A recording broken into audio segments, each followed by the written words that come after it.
Bonjour everyone, welcome to today's video where I share with you how I made this Pinterest inspired top all by hand sewing. So stick till the end to hear my review on this result. To get started, I use my front and back bodice pattern. I am starting by tracing my front piece, and I do believe you can freehand this. So if you want a tutorial on that, let me know and I will make a different top or actually use my sewing machine to make it instead of hand sewing. But I did mark my underbust point as you see here because I will be needing that. So my side waist point is my new waistline. I still place my original waistline though. Here I am marking my quarter waist measurement, and I do believe that this is pretty much self-explanatory with the tutorial. So I will just let you watch and pop in as I feel like I need to.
So instead of slashing and spreading, I simply just use my marks to spread the piece and save my paper and also keep the original for measurement purpose. You'll see eventually why, but you can mark your measurements and just slash and spread the pattern piece.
My neck piece was easy to just spread because it's just double the measurement. It's a rectangle, so it was easy to just extend that piece and make it double what I initially designed.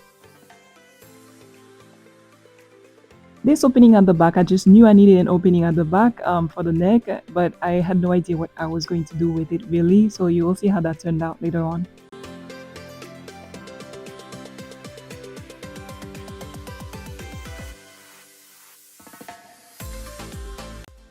The tapestry needles I use for my elastic thread, that's just the best needles to use for those. And I like to pre-thread my needles before getting started, especially when I have a lot to sew. But if you do have pets, do be careful doing this because somebody did tell me something happened that was very unpleasant. So be careful with that. So let's get started sewing.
For this piece here that I'm sewing, on the other end of it, there's much more seam allowance. That is because I just was planning on folding it over twice, but then I realized that that's going to be too high for my neck if I left it at that height. So I ended up trimming that seam allowance down a whole lot and then folding it over twice for going one of the lines. And I ended up doing it on the reverse side eventually, and I like that so much more.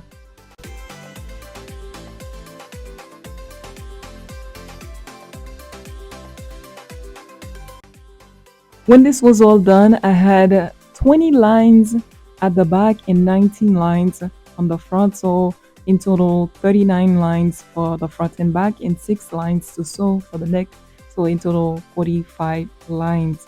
You can imagine how long that took. And I will mention at the end how long the whole project took overall to do. So that is a lot of work to do if you do choose to hand sew this. But this is something that you can make and wear the same day if you do it on a sewing machine, but for hand sewing, that's going to take you some time.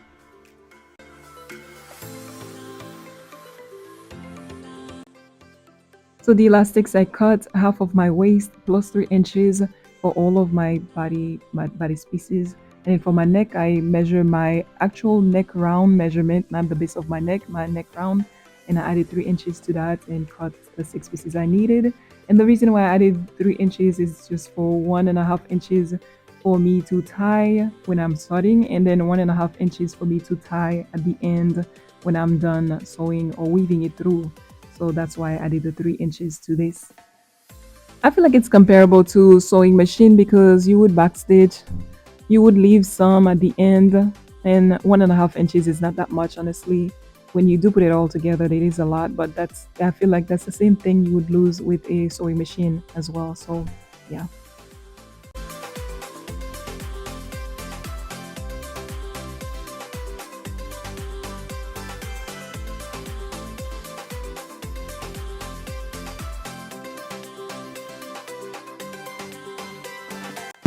And before getting started, I tied one end of my thread here, my elastic thread, and the end that I tie is the part that's going to be weaving through the stitches because I don't want it to unravel all the way through or too far down the thread. So that's why I tie it at the beginning. So the other end I tie with to my stitch before getting started, and then this end I tie it because when I'm weaving through, I don't want it to unravel. So here is the reason why I left 1.5 inch at the beginning and at the end to tie off. It does look like it's less than 1.5 inch, but my intention was to leave 1.5 inch at the beginning and at the end of my thread. This is the slowest way to do this, by weaving it through one stitch at a time, doing it individually. But you can do this faster. You can speed it up by doing it multiple stitches at a time. And I will demonstrate that in a bit, but it is also in my tutorial where I initially shared with you how to do this process. I will link it to this video.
I do have a lot of thread to weave back into the project because I was gathering it too much.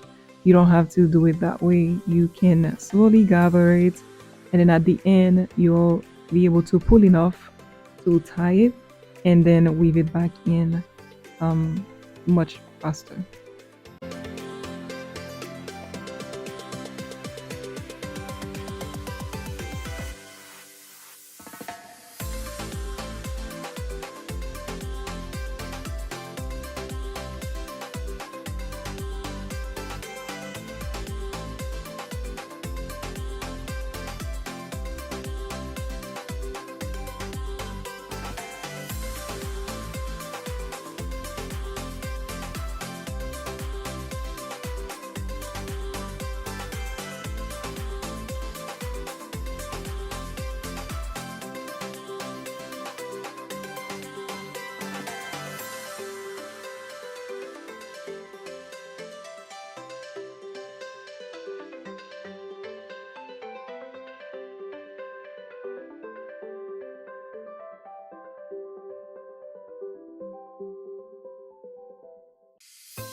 So I'm getting to the point where I am going to be weaving my elastic thread through the parts that are not going to be joined front and back. So this part here at the bottom of my hip points there, I just decided to leave 1.5 inch out and then spread my elastic across the pattern piece and then cut 1.5 inch past it. So essentially I'm doing half of my pattern. Um, my elastic is pretty much half of that piece, that width. That's why I did it that way. But that did not work out well for the back. That's exactly what I did this for. For the front, I eyeballed it, but for the back, where I was specific with that, it did look like it was too tight. But that's something to take into consideration.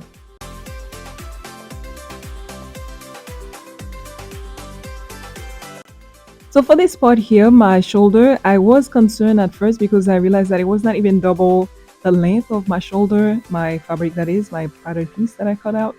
But I ended up liking it more at the end.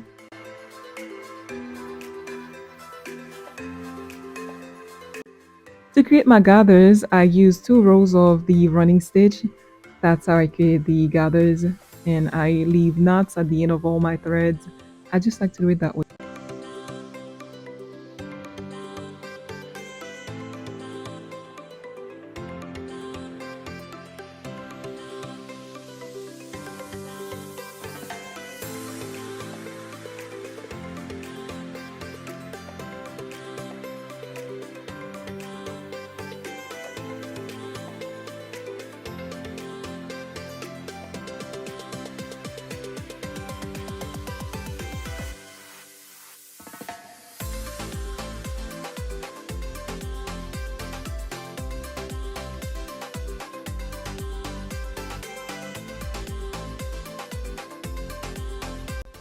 Once I have my 2 rows of stitches, I gather everything to the measurement that I need. I am not very specific on how the gather works. I just want to make sure it is to the measurement that I need, which it is going to be my shoulder here. And once I have the length that I need, I just tie my threads and then I focus on spreading it evenly.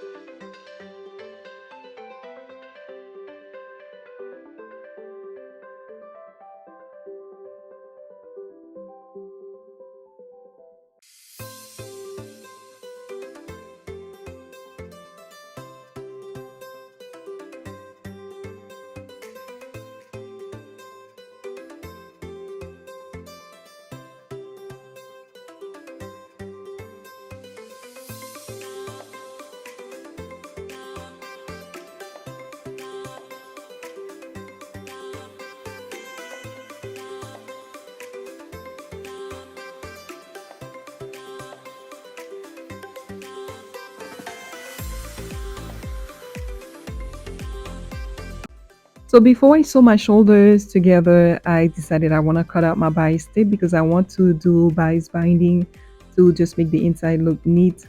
So along with that, I'm going to cut out the piece I need to create my hem detail, the pleats.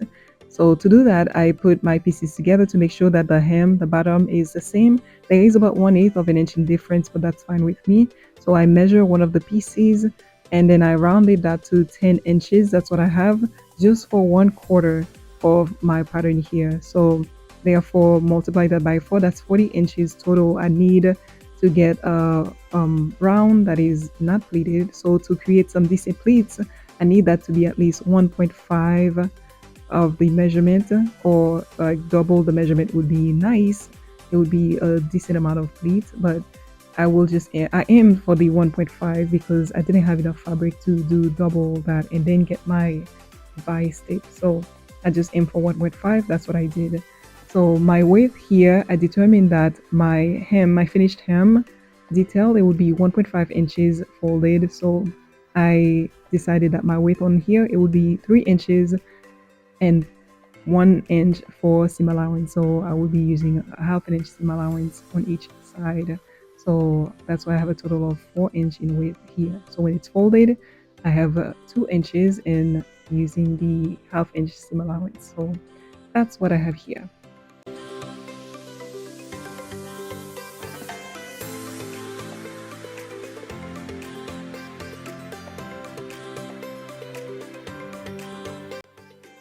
My bias tape, I aimed for 1.5 inch width because I like to sew with 3/8 of an inch seam allowance, and when you multiply that by 4, that's 1.5 inch. So that's why my bias tape width is 1.5 inch, because we fold that in 4. So that's why that's the measurement I have.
I suppose you could remove some bulk here when you are sewing this. I have done that before in the past, especially if the fabric is really thick, but I did not do this time. I simply just folded it over and just went on to sew. I did use a back stitch again to sew over this just because I wanted to do that. I mean, I did have my seam set in place once I did that first side, but I just wanted to do the back stitch again. I do think that looks neater, and that is the closest thing to the sewing machine as well. But because you're hand sewing, you actually can do a catch stitch, invisible stitch. You can do faster stitches to actually seal this.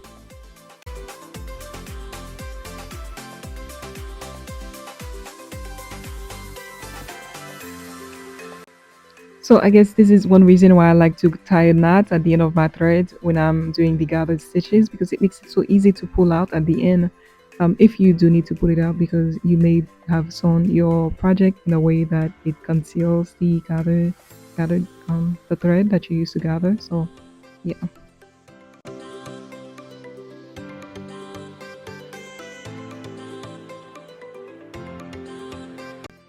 Next, I went ahead and gathered the neck area. I felt like I didn't have enough when I was looking at it, but the way it turned out, I felt like it was fine, except that my gathers were not equal on both sides. It was not identical. So to change that, what I would have done differently would be to do one set of gathered stitches on the left and on the right. I would not have just done one set all around the neck. I would do one from the center back to the center front, and on the other side, both sides would have been from center back to center front to help me to have equal gathers. I think that would have been the wiser way to do this.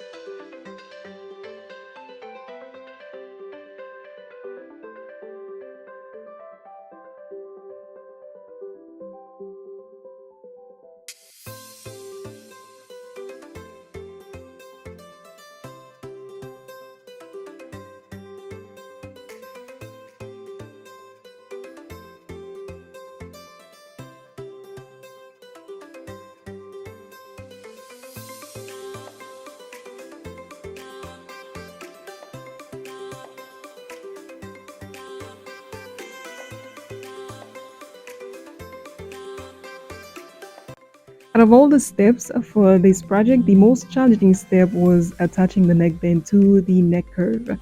It was so challenging. It was so nerve-wracking for me to do this. First, I thought it was because I forgot to mark my center notch on the neckband, but it was not that hard for me to actually figure out where the center would be. So I don't think that was the reason why. I think the problem was that I did not have the two sets of gathers around my neck curve.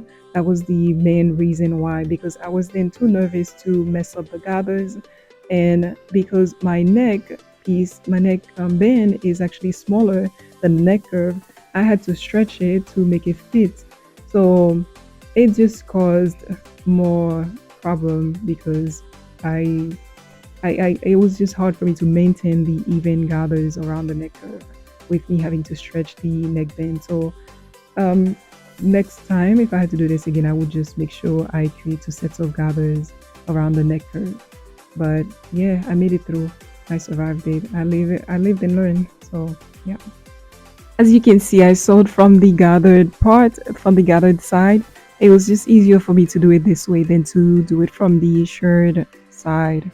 And I use the regular backstitch to do so. I have my thimble underneath, so that made it easy for me to make sure that the needle was going through the layers, and that worked out well.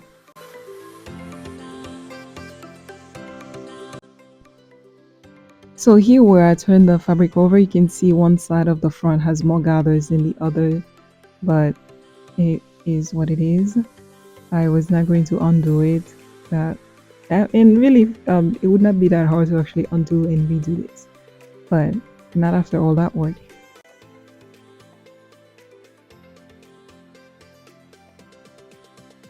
So for my side seams, I did the same thing I did for my shoulders, except when I flipped it over, when I folded it over, I did use the easiest stitch I could think of to seal everything in. This is the piece I'm using for my hem detail. I did end up sewing it together, all the pieces together using a back stitch and then iron it and folded it and then iron it again. And I decided to make sure that the seams were hidden underneath the pleats or within the pleats. And I did make sure to manipulate it a lot to make sure all of my seams were hidden inside the pleats. I wish I had more fabric, or at least maybe make the pleats smaller so that I would have had more, because what I ended up doing was making sure that the round fit within the pleats that I had. But the wiser thing to do would have been to make sure I stretch my bottom as I sew it, and I did not do that. And you'll see the result of that. I did closing my piece here, and then I'm going to hide that seam underneath a pleat, and that is a smaller pleat under. It did take a lot of maneuvering for me to get enough pleats for this. I guess you just have to do what you have to do, work with what you got. If you have to make them smaller, then you do so. But yeah, I did not get to film this because I did have issue with space or storage space on my camera. That's why some of the clips are missing. But what I did here was making sure that my round fit around the pleats, the pleated detail. What would have been wiser to do would have been to make sure I stretch it along, but then that would mean that I would have need more fabric or more pleats or larger hem detail for that to have worked better. But you'll see the result.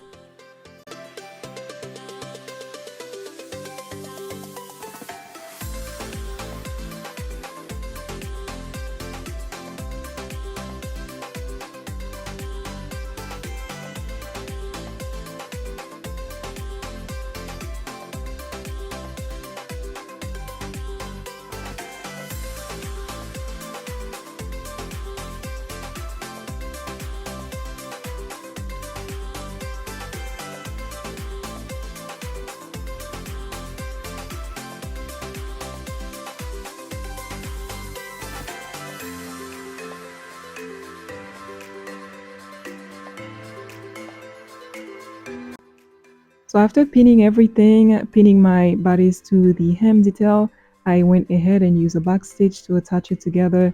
This is the result after back stitching, and that's what I have here. And then now it's time to do the top stitch. So I make sure everything lays flat, and then I top stitched it.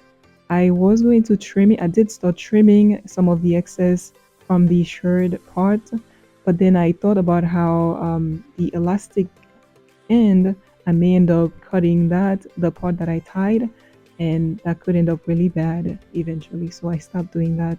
This is after top stitching it, and I was loving the way it looked, except that, the fit is not what it should be.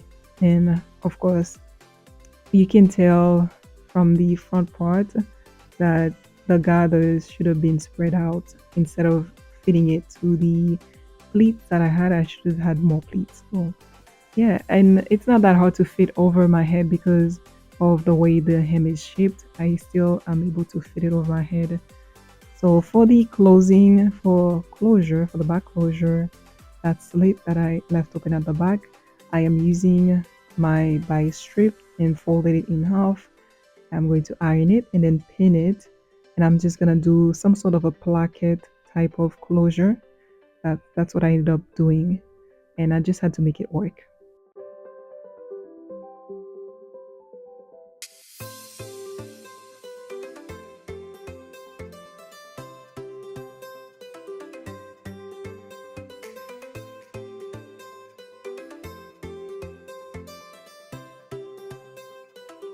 I probably could have done something easier, but this is what I could think of at the moment, so I just went with it.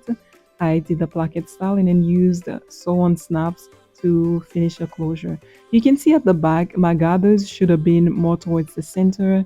The fact that it was more towards the neck, that did cause a problem, and you'll see the picture of the back and how that ends up looking at the back.